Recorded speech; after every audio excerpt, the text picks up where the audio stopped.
user ৰেজিষ্ট্ৰেশ্যনৰ চতুৰ্থ অংশলৈ স্বাগতম আমি এই প্ৰক্ৰিয়াসমূহৰ দ্বাৰা যাম আমি আমাৰ ইউজাৰনেম আৰু পাছৱৰ্ডৰ বাবে সুৰক্ষা আৰু পৰীক্ষা ব্যৱহাৰ কৰিছো যি সঁচাকৈ ভাল যদি মই বিভ্ৰান্ত কৰিছো মোক জনাব মোলৈ এটা ইমেইল বা ইউটিউবৰ দ্বাৰা এটা কমেন্ট দিব আমাৰ ইউজাৰক ৰেজিষ্টাৰ কৰা প্ৰক্ৰিয়াটো পালো আমি প্ৰথমে ডাটাবেছলৈ সংযোগ কৰিব লাগিব আমি টেবুল খুলিম আৰু আমাৰ মানসমূহ দিম আপুনি হয়তো ভাবিছে এইটো অতি সহজ গতিকে সৰ্বপ্ৰথমে মই বাৰ্তা এটা লিখিম কৈ সাকসেছ আমাৰ পৃষ্ঠালৈ যাওঁ মই ইয়ালৈ ঘূৰি যাম আৰু আমি প্ৰথমে বনোৱা সকলো পৰীক্ষা চাম গতিকে মই ৰেজিষ্টাৰ টিপিম আৰু ই কয় please fill in all the fields যদি মই বিভিন্ন ফিল্ডছ ভৰাও তাৰ পাছত পাহৰো আৰু ৰেজিষ্টাৰ টিপো ই এতিয়াও এটা বাৰ্তা কয় গতিকে মই এলেক্স লিখিম আৰু মোৰ ইউজাৰনেম বাছিম তাৰ পাছত মোৰ ফুল নেম লিখো আৰু মই এটা পাছৱৰ্ড বাছিম যি হৈছে এবিচি পাছৰটোত মই মিশ্ৰিত কেৰেক্টাৰ্ছ লিখিম গতিকে যেতিয়া মই ৰেজিষ্টাৰ টিপো ই ক'ব লাগিব your password does not match গতিকে বৰ্গ 1লৈ ঘূৰি যাওঁ আমি লিখিম এলেক্স গেৰেট আমি এটা ইউজাৰনেম বাছিম আমি এটা পাছৱৰ্ড বাছিম ধৰক এবিচি যিহেতু ই 6 কেৰেক্টাৰ্ছৰ ভিতৰত যেতিয়া মই register টিপো passwords must be between 25 and 6 characters গতিকে হি কাম কৰে এতিয়া মই মোৰ ফুল নেম এলেক্স গেৰেট হিচাপে আৰু মোৰ ইউজাৰ নেম এলেক্স হিচাপে লিখিম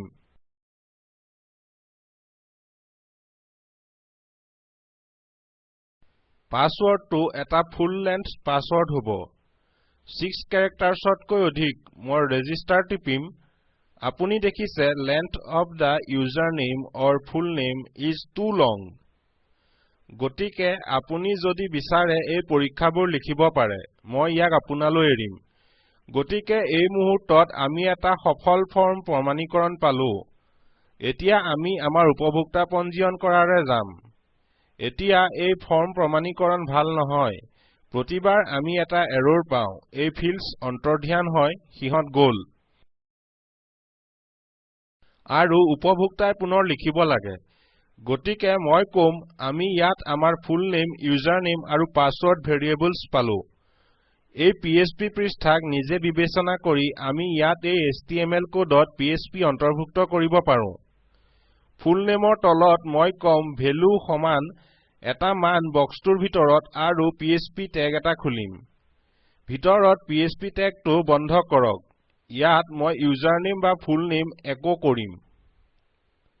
মই ইউজাৰ নেমৰ সৈতেও একেটাই কৰিম গতিকে ভেলু সমান পিএইচপি টেগছ খুলো পিএইচপি টেগছ বন্ধ কৰো আৰু ইউজাৰ নেম একো কৰো তাত শাৰী অন্তকাৰকটো থকাটো নিশ্চিত কৰক এতিয়া যি হ'ব সেয়া হৈছে ধৰক মই এই অতিশয় দীঘল নামটো বাছো ইয়াত আৰু মই এটা ইউজাৰ নেম লওঁ ধৰক এলেক্স যদি আপুনি পাছৱৰ্ডছ জমা কৰাটো নিবিচাৰে গতিকে তাক উপভোক্তাৰ ওপৰত এৰক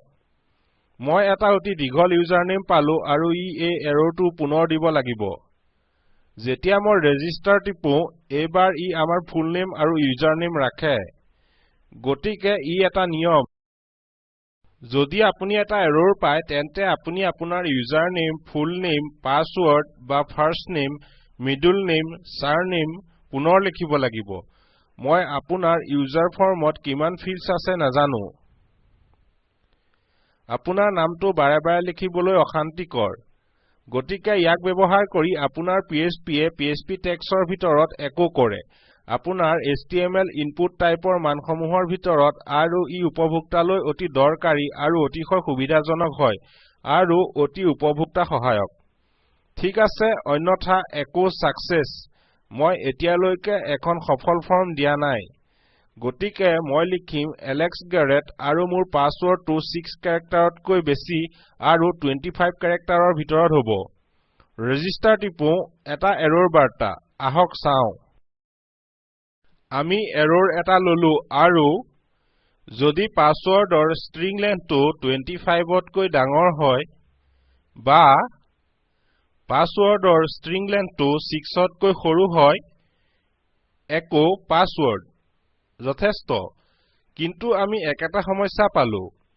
মই উপলব্ধি কৰিছো যে আমাৰ পাছৱৰ্ডৰ বাবে এটা এনক্ৰিপ্টেড মান আছে আৰু আমাৰ MD5 এনক্ৰিপ্টেড ষ্ট্ৰিংটো শক্তিশালী হয় ই 25 কেৰেক্টাৰতকৈ বেছি ডাঙৰ গতিকে মই পুনৰ এই কোডৰ ব্লকটো লম যি আমাৰ পৃষ্ঠাক এনক্ৰিপ্ট কৰিছে তাক কাট কৰিম আৰু ৰেজিষ্টাৰ দা ইউজাৰৰ তললৈ আনিম গতিকে আপুনি অভিজ্ঞতাৰ পৰা দেখিছে যে বস্তুৰ ক্ৰমটো অতি দৰকাৰী যদি আপুনি কোডত এনে ধৰণৰ এৰৰ্ছ পায় সিহঁতক চাওক আৰু আপুনি কি কৰিছে উপলব্ধি কৰক আপোনাৰ কোডৰ মাজত বস্তুক একো কৰক ই ডিবাগ প্ৰক্ৰিয়াৰ দৰে ছুটি এতিয়া মই ফৰ্মলৈ ঘূৰি যাম আৰু মোৰ সঠিকভাৱে গ্ৰহণযোগ্য পাছৱৰ্ডক পুনৰ লিখিম ৰেজিষ্টাৰত টিপিম আমি আমাৰ সাকসেছ বাৰ্তা পালো গতিকে আপুনি দেখিছে আপোনাৰ কোডৰ দ্বাৰা গলে তাত সমস্যা আছে নেকি চাবলৈ সহায় কৰে মই ইয়াক উপলব্ধি কৰাত কিছু দ্ৰুত কিন্তু কেতিয়াবা মই ভিডিঅটো ৰখাও কোডটো এবাৰ চাও আৰু তাৰ পাছত ভিডিঅটো পুনৰ চলাও মই দৰ্শকক ৰখাই থৈ ভাল নাপাও গতিকে আপুনিও সোনকালে আপোনাৰ ভুলবোৰ উপলব্ধি কৰিব গতিকে আমি আমাৰ সাকসেছ পালো আৰু এতিয়া আমি কম আমাৰ ডাটাবেছ খোলো ইয়াক কৰিবলৈ আমাক কানেক্ট ভেৰিয়েবল লাগিব নহয় নালাগে মই কৈছো মোৰ SQL কানেক্ট আৰু মই মোৰ লোকেল হোষ্ট সাৰ্ভাৰলৈ সংযোগ কৰিছো যি হৈছে মোৰ কম্পিউটাৰ আৰু ৰুট আৰু মোৰ পাছৱৰ্ড একো নাই মই কম MySQL select db ই আমাৰ ডাটাবেছক বাছিব গতিকে আহক কওঁ select database যদিও এইটো নিশ্চিত এইটো PHP লজিন আৰু ইয়াত মই কম কোৱেৰি এটা দিয়ক গতিকে কোৱেৰি ৰেজিষ্টাৰ সমান হ'ব MySQL কোৱেৰিৰ এইটো হৈছে টিউটৰিয়েলটোৰ গুৰুত্বপূৰ্ণ অংশ য'ত আমি আচলতে মানসমূহ ইনপুট কৰো আৰু আমাৰ ইউজাৰনেম পঞ্জীয়ন কৰো এতিয়া মই তললৈ যাও যাতে আপুনি দেখে এইটো হৈছে ইনচাৰ্ট ইনটু ইউজাৰ্ছ যদি আমি ইয়ালৈ যাও এইখন হৈছে আমাৰ PHP লজিন টেবল যি আমি নিৰ্বাচিত কৰিছো গতিকে MySQL select db PHP login আৰু আমি ইউজাৰ্ছত ভৰ্তি কৰিছো যি হৈছে ডাটাবেছটোত আমাৰ টেবল আৰু আমি কম ভেলুজ বন্ধনী টেবুলৰ প্ৰতিটো মান গতিকে টেবুলত প্ৰতিটো ফিল্ড উপলব্ধ গতিকে যদি আমি ইয়ালৈ যাও আৰু ব্ৰাউজ বা গাঁথনি টিপো সেইটোত আমি পালো ID name username password date গতিকে 1 2 3 4 5 ইয়াত লগতে আমাক লাগে 1 2 3 4 5 ID টো স্ববৰ্ধিত হয় যদি আপুনি জানে শেষৰ টিউটৰিয়েলটোৰ পৰা গতিকে আমাক মাত্ৰ ইয়াত লাগে ক্ৰমটো অতি গুৰুত্বপূৰ্ণ আমি আমাৰ নেম ইউজাৰনেম পাছৱৰ্ড ডেট পালো গতিকে এইটো মাত্ৰ নেম ইউজাৰনেম এইটো পাছৱৰ্ড ৰিপিট কৰিব নালাগে হি মাত্ৰ পৰীক্ষাৰ বাবে আৰু এইটো হ'ব ডেট গতিকে এইবোৰ ভেৰিয়েবল ইয়াত যদি আপুনি নিশ্চিত নহয় ইয়াৰ পৰা আহিছে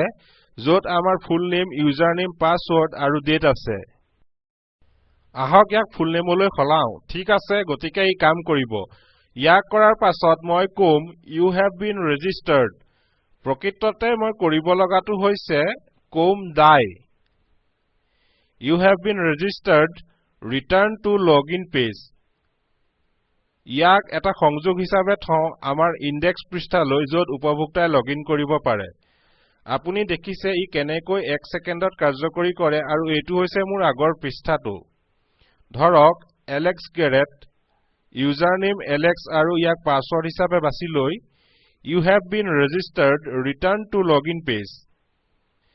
এতিয়া মই ব্ৰাউজত মোৰ ডাটাবেছ চাম আপুনি দেখিছে যে মই Alex Garrett পালো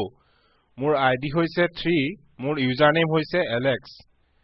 মোৰ পাছৱৰ্ড হৈছে মোৰ এনক্ৰিপ্টেড পাছৱৰ্ড আৰু মোৰ ডেট হৈছে ডেট সেইয়াই গতিকে পাছৰ অংশটোত মই আপোনাক কেনেকৈ কিছু বস্তু পৰিপাটি কৰা হয় দেখুৱাম আৰু লগইন প্ৰক্ৰিয়াটো পৰীক্ষা কৰিম গতিকে তাত লগ পাম মই মৌচুম হাজৰিকাই স্পোকেন টিউটৰিয়েল প্ৰকল্পৰ বাবে অনুবাদ কৰিছো